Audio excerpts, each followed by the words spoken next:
अस्सलाम वालेकुम नाज़रीन राजधानी टाइम प्रोग्राम सां गॾु मां आहियां गौर गांगरो। नाज़रीन, इमरान ख़ान जी जेका लॉन्ग मार्च आहे उहा इस्लामाबाद तरफ़ रवां दवा आहे ऐं उन लॉन्ग मार्च खे तवालत ॾिनी पई वञे ऐं जेतोणीकि 4 तारीख़ ते उहा लॉन्ग मार्च पहुचणी हुई, पर इमरान ख़ान साहब चवे थो त हिकिड़ी नई हिकमत अमली क़ाइमु कई वई आहे जंहिं सबबु लॉन्ग मार्च खे ड्रिगो कयो वियो आहे ऐं हाणे इम्कानु इहो आहे त 9 या 10 तारीख़ ते लॉन्ग मार्च इस्लामाबाद ईंदी।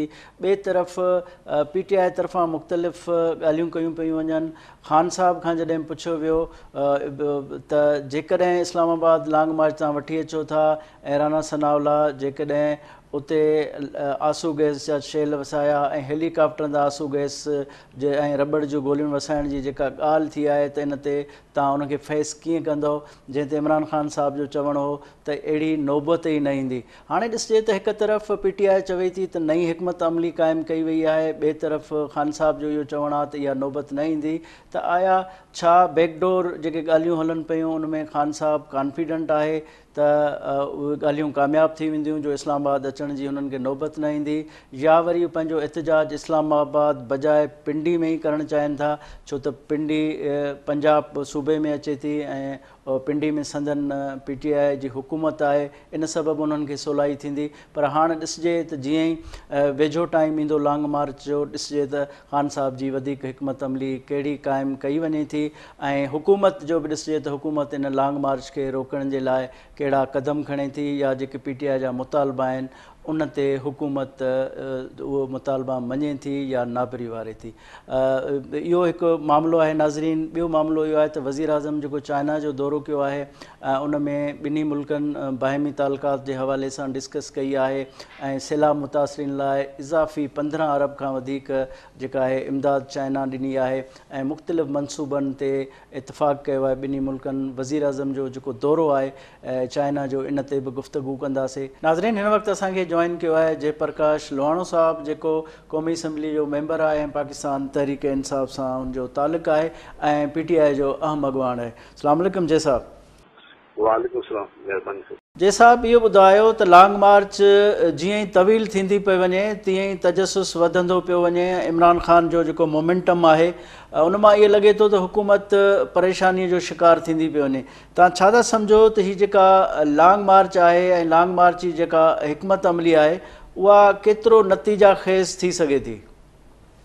ॾिसो, हमेशह पॉलिटिक्स में जमहूरियत में सियासी पार्टियूं उहे हमेशह आवाम जी ताक़त ते ई अॻियां ईंदियूं आहिनि। ऐं मां सम्झां थो इमरान ख़ान साहब जी जेका मुसलसल जिदोजहद जेका 26 साल में रही आहे उहा आवाम ते रही आहे। ऐं जॾहिं इमरान ख़ान साहब जो इस्लाम जेको आवाम सां गॾु पियो अचे ऐं जेतिरो तव्हां ॾिठो त लॉन्ग मार्च जो ड्यूरेशन वधियो आहे, उनमें काफ़ी काफ़िला आहिनि जेके सिंध, साउथ पंजाब, KP ऐं नॉर्थ पंजाब, उन्हनि जो वेट कयो थो वञे ऐं उहे जॾहिं काफ़िला उन्हनि खे 10 तारीख़ 11 तारीख़ टारगेट ॾिनो त सभु काफ़िला इस्लामाबाद जे नज़दीक रवाद पहुचनि। मां सम्झां थो हुकूमत खे परेशान थियण बि खपे, हुकूमत परेशान आहे बि सही, ऐं हुकूमत वठण खां पोइ वधीक परेशान आहे। अपोज़िशन में वधीक कंफर्टेबल आहे जॾहिं उन्हनि खे हुकूमत वठण खां पोइ उहा न उन्हनि जी परफॉर्मेंस रही आहे, न उन्हनि जी डिलीवरी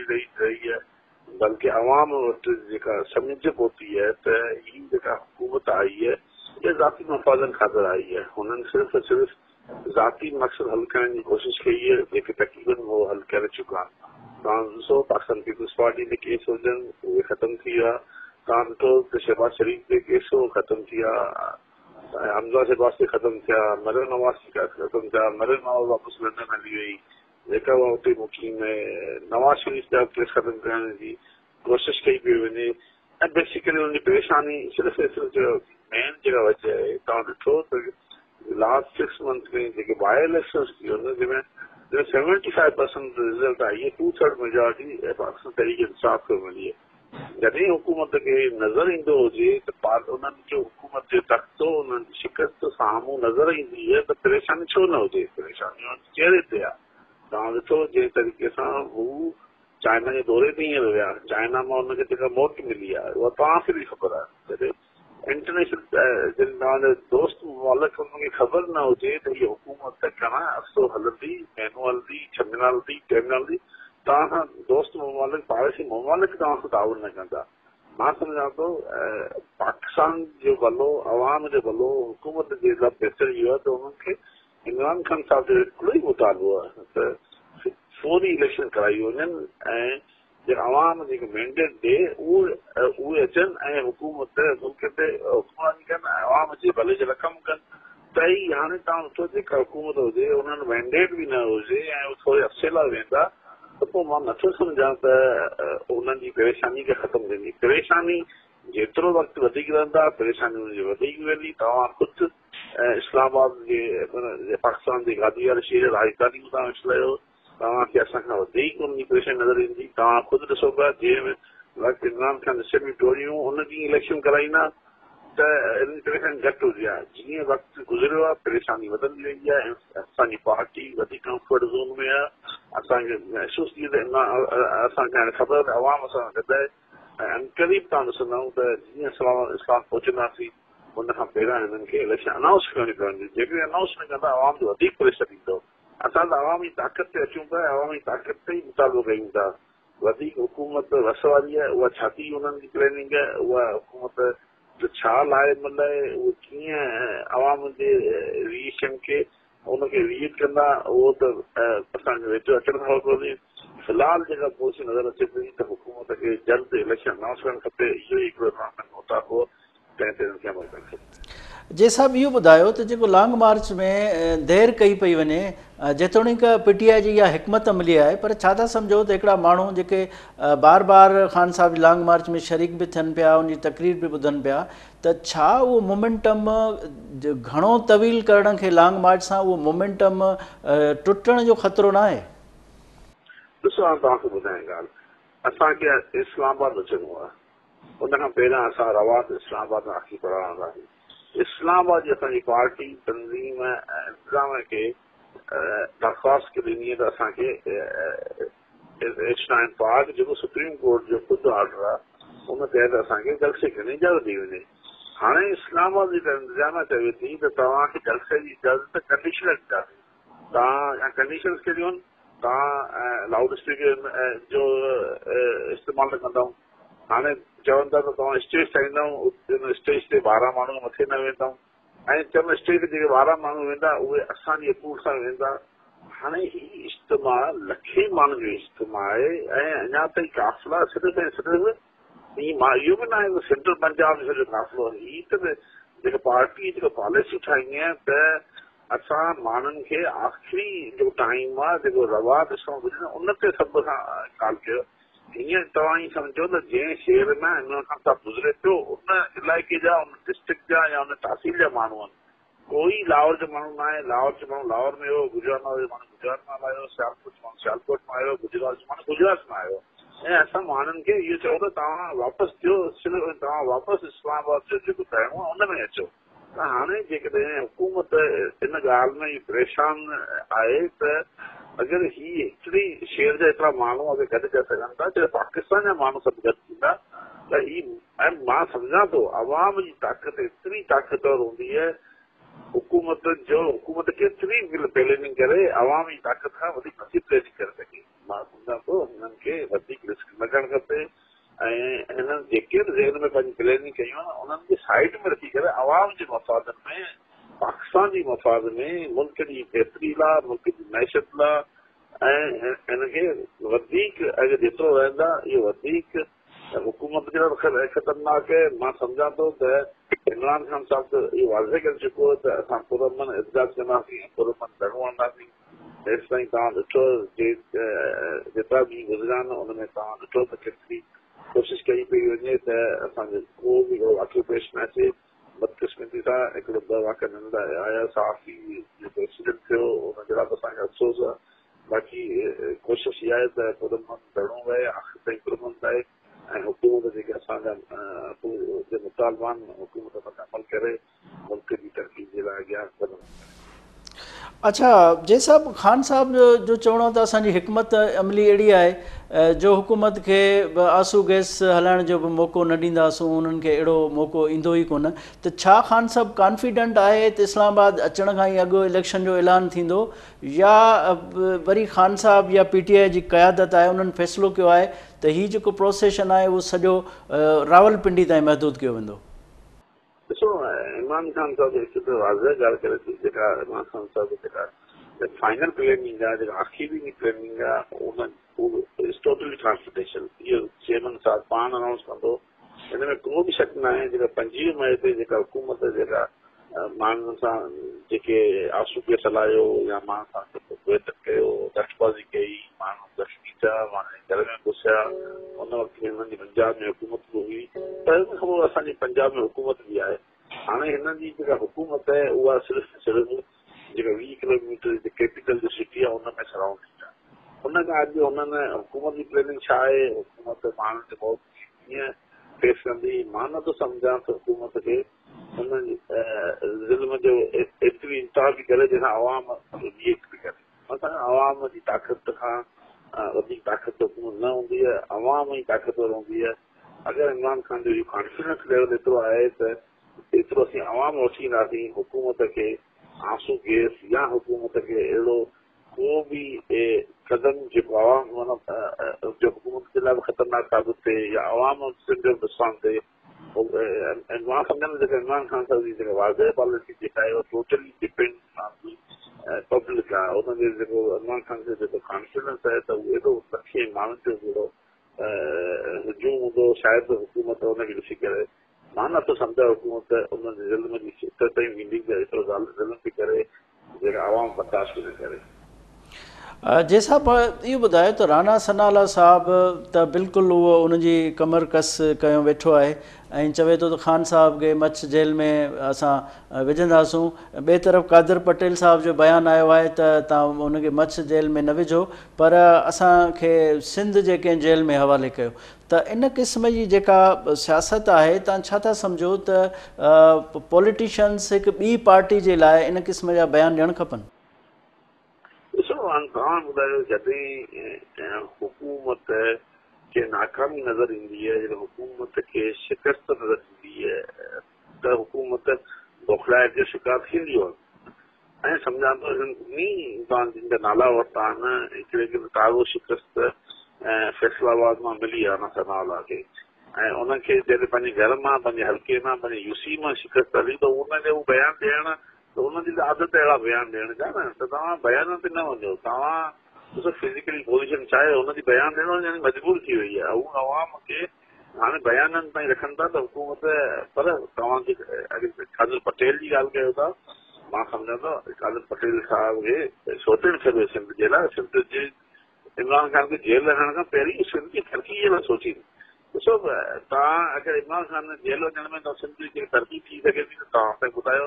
14 साल खां अॼु पाकिस्तान ॾाढी सिंध ते हुकूमत करे पई। मां सूमत ते लॉन्ग मार्च जेको सिंध में काफ़ो निकितो, उहो असां जॾहिं 70 क्लास कयो, 70 क्लास कयो, मुख़्तलिफ़ चेंज हुओ। सिंध ऐं पंजाब में हिकु काफ़ी डिफरेंस नज़र पियो। लॻे इहो बि असां हिकिड़े मुल्क मां हिकु ॿिए मुल्क में पहुता आहियूं। त पाकिस्तान पीपल्स पार्टी पंहिंजी जेका मैंडेट हुनखे सिंध में मिलियो आहे उन ते अमल कनि। अॼु तव्हां सैलाब जी सूरत ॾिसो त सैलाब में रस्ते में टेंट सिटी हुजनि, माण्हुनि जा फसल तबाह थी विया आहिनि, माण्हुनि सां वेतन लॻो पियो आहे, मौसम सर्द अचण अचे पई, माण्हू मलेरिया जो शिकार आहिनि, माण्हू आम माण्हू डेंगी बुखार जो शिकार आहे, बीमारियूं वधनि पियूं। त इन सूरत हाल में कादर पटेल जो बयानु जे ॾियण सां सिंध जे माण्हुनि जो छा थींदो? सिंध जा जेल जेके तव्हां भरिया आहिनि, उहे जेल छो भरिया आहिनि? मां तव्हांखे ॿुधायां, सिंध जा जेल जेके भरियल आहिनि, इहे सिंध जा माण्हू जेके ॾिसो, जॾहिं मुल्क जी इकोनॉमी ख़तमु थींदी आहे, जॾहिं मुल्क में बेरोज़गारी छो वधंदी, जॾहिं माण्हुनि खे रोज़गार न मिलंदो आहे त क्राइम वधंदो, जॾहिं क्राइम वधंदो त क्राइम ऑटोमेटिकली जेल भरबो आहे न। अॼु जेकॾहिं सिंध जा जेल भरियल आहिनि, उन्हनि जी वजह छा आहे? मां त हिन जी वजह हुकूमतूं हूंदियूं आहिनि। हुकूमतूं जेकॾहिं आम माण्हू खे इंसाफ़ पहुचाइनि, आम माण्हू खे जेके रोज़गार हुजे, आम माण्हू खे तालीम हुजे, आम माण्हू खे सिहत जो निज़ाम हुजे, त माण्हू छो धाड़ा करूं चोरियूं कंदा?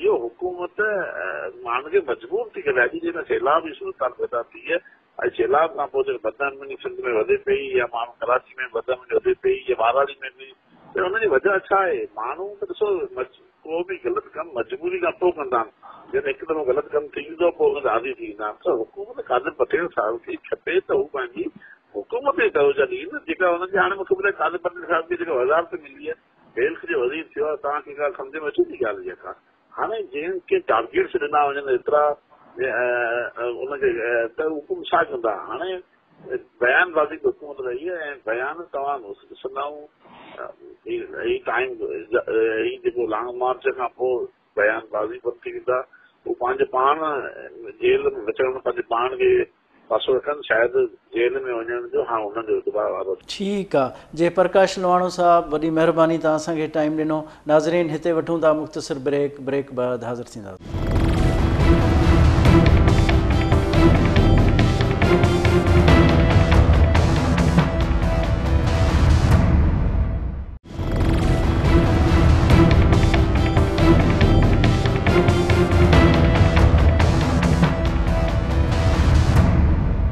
नाज़रीन, वेलकम बैक। नाज़रीन, हिन वक़्तु असांखे जॉइन कयो आहे शमीम आरा पंवर साहिबा, जेका क़ौमी असम्बली जी मेंबर आहे ऐं पाकिस्तान पीपल्स पार्टी सां हुनजो तालुक़ु आहे ऐं पाकिस्तान पीपल्स पार्टी जी अहम अॻवान आहे। अस्सलाम वालेकुम शमीम साहिबा। जी वालेकुम सलाम। अदा मैडम, इहो ॿुधायो त इमरान ख़ान साहब जी लॉन्ग मार्च त शुरू थी वई आहे, पर लॉन्ग मार्च जी जेका तवालत आहे, तवील थींदी पई वञे लॉन्ग मार्च, तव्हां छा था सम्झो त ख़ान साहब इहा लॉन्ग मार्च में एॾी डिले छो करे पियो ऐं छा ख़ान साहब कॉन्फिडेंट न आहे त हुन जेके मुतालबा न मञिया वेंदा या लॉन्ग मार्च में उहो को रिस्पॉन्स न ईंदो? तव्हां छा था सम्झो त ख़ान साहब छा सोचे पियो? सब खां पहिरीं त मां लॉन्ग मार्च जो मूंखे मक़सदु समझ में न आयो आहे। लॉन्ग मार्च जो नारो छा आहे?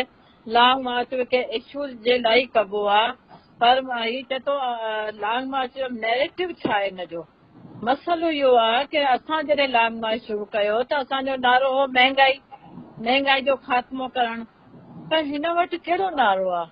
हिन वटि को नारो कोन्हे ऐं इहो तव्हां तवील दौरान थींदो वञे त तव्हां हिन ॻाल्हि मां अंदाज़ो लॻायो। तव्हां पाण हिकिड़ी मीडिया सां तालुक़ु रखो था, तव्हांजा पंहिंजा हिकिड़ा चैनल आहिनि, तव्हां पंहिंजियूं अखियूं कैमरा जी हैसियत रखनि थियूं, तव्हांजी कैमरा बि ॾिसी रही आहे त अवाम हुन सां गॾु कोन्हे। ऐं जिते जिते हिन लॉन्ग मार्च जिते जिते छो त अवाम जो मजमू ई कोन्हे हुन वटि। अवाम जे चंद मां हीअं बि थोरी देरि पई टीवी में ॾिठो त अवाम ई कोन्हे। अवाम ज़ारियनि खे रद्द करे चुकी आहे, छो जो 3.5 साल ताईं जेका हिन अवाम सां हालत कई आहे, महांगाई जो तूफ़ान ऐं गालम गलोच, तव्हां मूंखे ॿुधाए बदतमीज़ी जो तूफ़ान, असेंबलियुनि में छा हुनजो किरदारु रहियो, हुनजा मिनिस्टर डेस्कनि हिनजा कुर्सियुनि जे मथां चढ़ी किताब उछलाइण, बजट जे इजलास में अवाम सां त हिननि जो को लॻाव कोन्हे था, अवाम सां त हिननि जो को वास्तो ई कोन्हे, अवाम जे इशूनि सां हिननि जो को वास्तो कोन्हे। मूंखे नथो लॻे कि अवाम सां अवाम जे लाइ का हिननि जे दिलि में का हमदर्दी आहे या पाकिस्तान जे जमहूरियत जे लाइ असेंबली जी आहे या पार्लियामेंट पार्टी जी हिननि जी या असेंबली जे पार्लियामेंट जी का हिन वटि का इज़त आहे? बिल्कुलु बि न आहे। मूंखे ईअं थो लॻे त ही इक़्तिदार जा बुखिया आहिनि। हिननि खे ही ज़हनी तवाज़न हिन जो आहे ई कोन्हे, सिर्फ़ु इहो ई आहे कि असां इक़्तिदार में अचूं।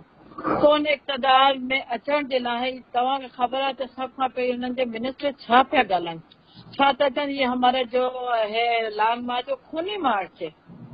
छा मतिलबु? तव्हां इदारनि खे तव्हां पिया कमज़ोर कयो, इदारनि खे तव्हां सियासत में पिया आणियो। कहिड़ो खूनी लॉन्ग मार्च आहे? लॉन्ग मार्च जमहूरियत जो हिकिड़ो हुस्न हूंदो आहे, हिकिड़ो हिसो हूंदो आहे लॉन्ग मार्च। असां बि कया आहिनि मार्च, लॉन्ग मार्च तव्हां ॾिठो, असां लॉन्ग मार्च कयो ऐं जंहिं मक़सद लाइ असां निकितासीं ऐं अवाम असां सां भरपूर साथ ॾिनो ऐं असांखे कामयाबी मिली ऐं असां नो वोट ऑफ कॉन्फिडेंस हिकिड़ो आइनी हक़ आहे जेको हक़ हासिल आहे असेंबली जे मेंबरनि खे, असेंबली खे, ऐं तव्हां ॾिठो त हुन में असांखे वॾी कामयाबी न मिली। ऐं कहिड़ी तरह कामयाबी मिली? जेको आहे न किताब चवे थो, आर्टिकल चवे थो, उन तहत असां कयो। जमहूरियत में अपोज़िशन बि हूंदी आहे, गवर्नमेंट साइड बि हूंदी आहे, पर ही जमहूरियत खे जमहूरियत सम्झनि ई कोन पिया। न को ही रुगो इक़्तिदार चाहिनि था त असेंबली में अगरि असां हुजूं त इक़्तिदार में हुजूं, न त असांजो को वास्तो कोन्हे, न को सियासत, ई सियासी सोच ई कोन था। शमीम साहिबा, इहो ॿुधाइजो त ख़ान साहब जा जेके मुतालबा आहिनि उहे छा था सम्झो त हुकूमत इन ते गौर करे सघे थी त मुतालबा मञण लाइ, या को विचों रस्तो अख़्तियार करे सघिजे थो, या सम्झो था त इमरान ख़ान साहब जो को बि मुतालबो मञियो न वेंदो ऐं लॉन्ग मार्च खे मुंहुं ॾिनो वेंदो? ॻाल्हि इहा आहे की जॾहिं बि सियासत में डायलॉग हूंदा आहिनि ऐं सियासत में हमेशह डायलॉग जा दरवाज़ा खुलियल हूंदा आहिनि। ऐं हीअं जॾहिं तव्हां ॾिठो त 3.5 साल इक़्तिदार में हुआ त ही डायलॉग करण लाइ कंहिं बि छुटे तयार न हो। ऐं हाणे बि इहा ई पोज़ीशन आहे, बसि इलेक्शन। बाबा असां त इलेक्शन चाहियूं था, असां चऊं था नथा चाहियूं छा, असां बिल्कुलु इलेक्शन चाहियूं था। 2023 में जेका असेंबली पंहिंजो मुदत पूरी कंदी ऐं उन मुताबिक़ इलेक्शन थियणु खपनि। बाक़ी ही इक़्तिदार जो बुखियो अथव। ऐं तव्हांखे ॿुधायां सिधी सी ॻाल्हि आहे, हू चए थो मां बसि इक़्तिदार में हुजां, ॿियो कुझु बि न। ॻाल्हि सिधी सी आहे, ही अवाम सां को बि मसइलनि सां रिलेटेड न आहे। न को पाकिस्तान जी तरक़ी चाहे थो, न को अवाम जी तरक़ी चाहिनि था। अवाम जे लाइ सिर्फ़ु हिकिड़ो इहो आहे की इंतिशार फैलाइणु, अवाम खे गुमराह करणु, अवाम में आयो आहे पाकिस्तान खे कीअं नुक़सानु पहुचाइजे। तव्हां हाणे विच में हिकिड़ो हिननि लॉन्ग मार्च शुरू कयो, तव्हां ॾिठो छा पिंड जी हिन जी इस्लामाबाद जी छा हालत कयूं, वणूं उखेड़े छॾियूं, बाहियूं लॻाए छॾियूं। इहो आहे न, ही जमूरत वारा माण्हू आहिनि, हे इंतिशार वारा माण्हू आहिनि। ही नथा चाहिनि त मुल्क तरक़ी करे या अवाम जी का मसइलो हल थिए। अवाम जे जमूरत या मुल्क जे लाइ कॾहिं बि सुठी सोच नथा रखनि। ऐं जॾहिं ही इक़्तिदार में हुआ, हिननि खां इहो पुछियो वञे त अवाम जे लाइ छा कयो? तव्हां वटि 3.5 साल घटि कोन हुआ, 3.5 साल जो वॾो अर्सो हो। तव्हां अवाम खे छा ॾिनो? महांगाई जो तूफ़ान ॾिनो, डॉलर जी क़ीमत वधायूं, पेट्रोल जी क़ीमत वधी, छा न कयो? मूंखे इहो ॿुधायो। पाकिस्तान में खां ॿाहिरि वञनि था त सिर्फ़ु अवामी असां सियासी लीडरनि खे चोर डाकू, चोर डाकू, चोर डाकू, सिर्फ़ु हिकिड़ो ई नारो हो हिन वटि। हिन वक़्तु हिन जो छा नारो आहे? इलेक्शन आहे न। इलेक्शन असीं इलेक्शन कराईंदासीं।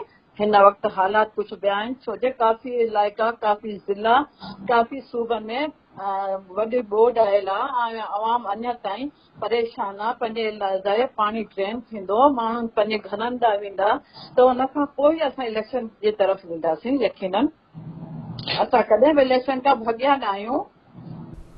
ठीकु आहे। शमीम साहिबा, इहो ॿुधायो त हिन वक़्तु PTI तनक़ीद करे पई त राना सनाला साहिबु चए थो त जेल में विझंदासीं इमरान ख़ान खे। ॿिए तरफ़ कादिर पटेल साहिब जो बयानु आयो आहे त न, राना सनाला साहिब खे गुज़ारिश आहे त उहो असांजे सिंध जे हवाले करे त उनखे सिंध जे जेल में विझंदासूं। तनक़ीद करे पई PTI त इहो जमहूरी तरीक़ो न आहे त सियासी पार्टी जे सरबराह खे जेल में विझण जा इन क़िस्म जा ऐलान कया वञनि। छा चवंदा? बिल्कुलु, अच्छा बिल्कुलु, हा, इहे बिल्कुलु सही था चवनि। जॾहिं मुल्क जा हालात ख़राब थींदा, जॾहिं शहरनि जी हालत ख़राब थींदी, इंतिशार थींदो ऐं अमन जो माहौल न रहंदो त कानून आहे, कानून पंहिंजे एक्शन वठंदो, कानून पंहिंजे कानूनी तरीक़े सां हिननि सां बिल्कुलु साफ़। हा, पूरो में लॉन्ग मार्च कनि, जीअं असां कयो ईअं पूरो मन अचनि। असां बिल्कुलु बि हिननि खे असां इजाज़त ॾियूं था अचनि ऐं लॉन्ग मार्च करे वापसि हलिया वञनि। मगर तव्हां ख़बर आहे त हुन नारो छा आयो आहे? असांजो लॉन्ग मार्च खूनी लॉन्ग मार्च आहे। तव्हां पोइ असां कानून जो ऐं हुकुमरान जी ज़िम्मेदारी आहे कि इन खूनी मार्च खे रोकण लाइ इक़दामात वरिता वञनि, छो जो हीउ मुल्क जे लाइ वॾो नुक़सानु आहे, अवाम जे लाइ नुक़सानु आहे, इदारनि जे लाइ नुक़सानु आहे। ऐं हा, अॼु ही ॻाल्हि कनि था त छा असांजी आसूस तारीख़ हिननि जेल कोन विधो? छा शहबाज शरीफ़ खे कोन विधो? छा मरियम नवाज़ जेल कोन वई? छा अदी फरियाल ते हिन पॉलिटिकल विक्टिमाइज़ेशन कोन कयो? छा कूड़ा केस ठाहिया विया हुआ? छा ख़ुर्शीद शाह खे जेल कोन विधो हुयो? ही पंहिंजी ॻाल्हियूं ॾिसी चुका आहिनि, पर पीपल्स पार्टी वारा हिन सभिनी केसनि खे फेस करे अदालतुनि मां बाइज़त बरी थी आहे। ठीकु आहे। शमीम आरा पंवर साहिबा, वॾी महिरबानी, तव्हां असांखे टाइम ॾिनो। नाज़रीन, हिते वठूं था मुख़्तसर ब्रेक बाद हाज़िर थींदासीं।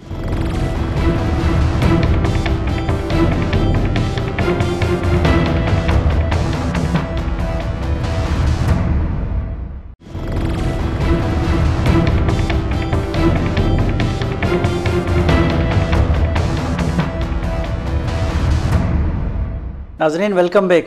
नाज़रीन हिन वक़्तु असांखे जॉइन कयो आहे नवाज़ अली साहब जेको बिन अक़वामी तालुकात जो माहिर आहे ऐं साणुसि असां अॼु गुफ़्तगू कंदासूं त जेको वज़ीर आज़म शहबाज़ शरीफ़ चाइना जो दौरो कयो उन मुतलिक़ साणुसि माहिराना राय वठंदासूं। अस्सलाम वालेकुम नवाज़ अली साहब। जी वालेकुम सलाम। नवाज़ अली साहब ये बताएं कि वज़ीर आज़म ने जो चाइना का दौरा किया है, इस दौरे को आप किस नज़र से देखते हैं, और ये जो टाइमिंग है गो कि पाकिस्तान में इक़्तिसादी हालात कुछ ठीक नहीं हैं और काफ़ी पाकिस्तान के मामलात हैं, और सीपेक जो सुस्त रवैये का शिकार था उस पर भी सवालात थे, तो ये दौरा आप कैसे देखते हैं?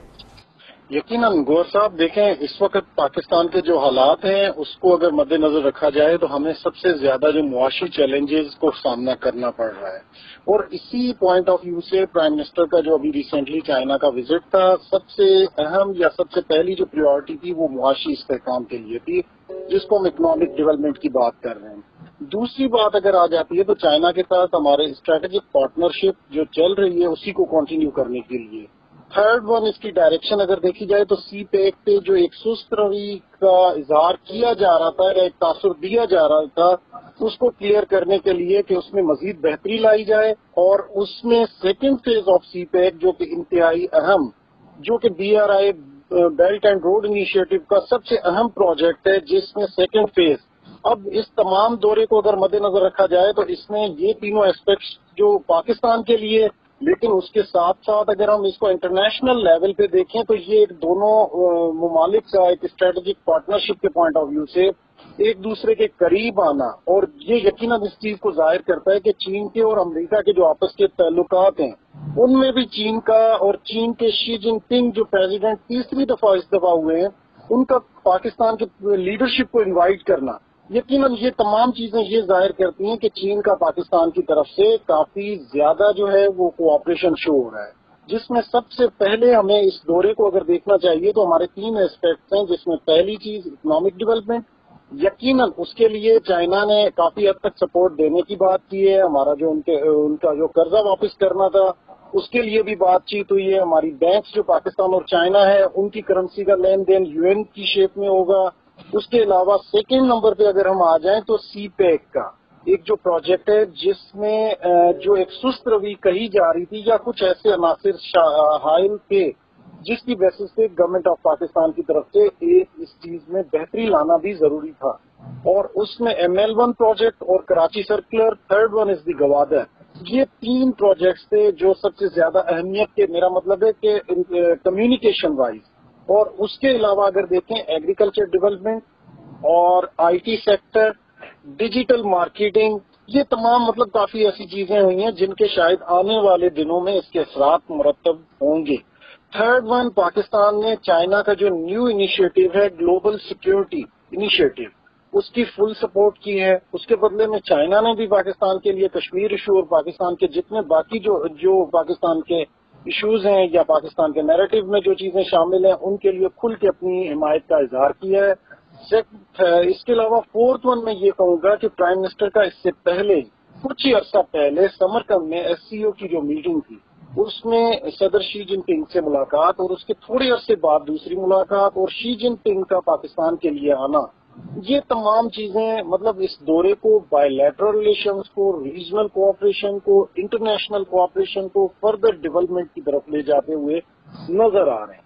ठीक है नवाज साहब, ये बताएं कि इसमें एक बहुत ही पॉजिटिव चीज़ ये आई है कि कहा यह गया है कि पाक चीन दोस्ती के खिलाफ जो ख़तरात या मंसूबे हैं उनका मिल के मुकाबला किया जाएगा। तो आप क्या समझते हैं, ये तसल्ली पाकिस्तान के लिए खुशाइंदा है कि चीन ने यकीन दिलाया है इस हवाले से? एक एस्पेक्ट था जिससे चाइना को पहले भी तहफुजात थे, पिछली गवर्नमेंट में चाइनीज इंजीनियरों पे हमला, उसके अलावा दासू पे अटैक, और ये कुछ इस तरह के सिक्योरिटी जो इंसिडेंट्स हुए थे, जिसके बाद चाइना फर्दर बहुत ज्यादा कॉन्शियस था, और उसके लिए उस वक्त के हमारे फॉरेन जो इंटीरियर मिनिस्टर थे उनको भी जाना पड़ गया था, और उसके बाद चाइना की तरफ से वार्निंग भी थी। तो यकीनन इस चीज को देखते हुए चाइना ने सिक्योरिटी के लिए पाकिस्तान की तमाम सिक्योरिटी इकदाम को सराहा है, और इन फ्यूचर जो टेररिस्ट जो भी एक्टिविटीज होंगी उनको मिल के रिएक्ट करने की भी बात की गई। और उसके अलावा चाइना ने, मैंने जैसे पहले अर्ज किया कि ग्लोबल सिक्योरिटी इनिशिएटिव جو ایک انیشیٹو انٹروڈیوس کروایا اس کی پاکستان نے کھل کے، اب دیکھیں انہوں نے تو ایک ریجنل تو اپنی جگہ پہ، لیکن ایک گلوبل انیشیٹو کی بھی بات کی ہے. یقیناً اس سے پوری دنیا کے جو ہے وہ حالات کی طرف ایک پازیٹیو سائن جا رہا ہے، اور اسپیشلی سیکیورٹی کے پوائنٹ آف ویو سے آپ نے بات کی تو ان کو کچھ تحفظات تھے جو کہ حقائق پہ مبنی تھے، لیکن اب ان میں کافی حد تک بہتری آئی ہے جس کو انہوں نے خود میں بھی ریئلائز کیا ہے، اور اس وقت کے پاکستان کے تمام اقدامات کو اسی بیسس پہ سراہا گیا ہے. نواز علی صاحب یہ بتائیں کہ سی پیک ایک بہت ہی اہم کمپوننٹ ہے چائنا اور پاکستان کے درمیان، تو اس وزٹ کے بعد سی پیک جو ایکٹیو ہوگا اور مزید اس میں نکھار آئے گا، تو اس حوالے سے یہ دورہ کتنا امپیکٹ کرے گا اس پہ؟ یقیناً دیکھیں ہم اس کے کافی حوصلہ افزا نتائج کی طرف دیکھ رہے ہیں، اور لگ بھی رہا ہے کیونکہ یہ پازیٹیو جسٹر جو ایک پورا میسج جا رہا ہے انٹرنیشنل کمیونٹی کو ریجنل ڈیولپمنٹ کے لیے، اور اسپیشلی بائی لیٹرل، جس میں اگر سی پیک کو دیکھا جائے تو B R I belt and road initiative of China کا تو ایک میگا پروجیکٹ ہے جو کہ پوری ورلڈ کے ساتھ کنیکٹ ہے، لیکن اس میں سی پیک پاکستان کا ایک سب سے امپورٹنٹ جو کمپوننٹ ہے، اور اس کو کور کرنے کے لیے بیچ میں کسی حد تک کچھ جو سسکرو ہوئی تھی. بلکہ اس میں یہ بھی ایڈ کروں گا کہ اس دفعہ کے اس دورے میں افغانستان کو بھی سی پیک پروجیکٹ میں حصے دار بنانے پہ دونوں فریق راضی ہوئے ہیں، بلکہ باقی اسٹیٹس کو بھی کہا گیا ہے. اب مطلب کچھ یہ چیزیں جو کہ کچھ چیزیں انڈیکیٹ کرتی ہیں کہ آپ کے پروجیکٹس کس حد تک سکسیزفل جا رہے ہیں. اب جب دونوں جو لیڈرشپ ہے ان کے درمیان میں اس حد تک یہ فائنلائز ہو چکا ہے کہ اس میں ہم نے ڈیولپمنٹ لانی ہے اور بہتری لانی ہے، جس میں کمیونیکیشن اور second phase of CPEC آپ کا ہے ہی جو پریکٹیکلی ریزلٹ نظر آنا شروع ہوں گے، جن میں آپ کا انفراسٹرکچر ہے، کمیونیکیشن ہے، جس میں ML1 آپ دیکھیں ریلوے لائن کو اگر جو کراچی ٹو پشاور کا ہے تقریباً آلموسٹ 2000 کلومیٹر، گوادر جو پورٹ ہے اس کو پھر فردر اس میں ڈیولپمنٹ لانا، اس کے بعد وہاں پہ جو ہے ان کو انویسٹرز کو انوائٹ کرنا اور وہاں پہ انویسٹ کرانا اسپیشلی نیچرل ریسورسز میں اور باقی ونڈ انرجی میں. دین پاکستان کے لیے یہ جو اگر باتیں کی جائیں ان کے علاوہ ایگریکلچر ڈیولپمنٹ کی بھی جو اس دفعہ بات کی گئی ہے، تو یہ وہ چیزیں ہیں جن سے براہ راست عوام کو ان کے ریزلٹ نظر آنا شروع ہوں گے. تو یہ ایک طرح سے انڈیکیٹرز یہ شو کر رہے ہیں کہ آنے والے دنوں میں اگر دونوں لیڈرشپ اسی چیزوں کو کنٹینیو کرتی ہے تو اس میں بہتری کے جو ہے وہ ریزلٹ نظر آنا اور اس میں ظاہر ہو سکتا. ٹھیک ہے نواز علی صاحب، بہت شکریہ آپ نے ہمیں ٹائم دیا.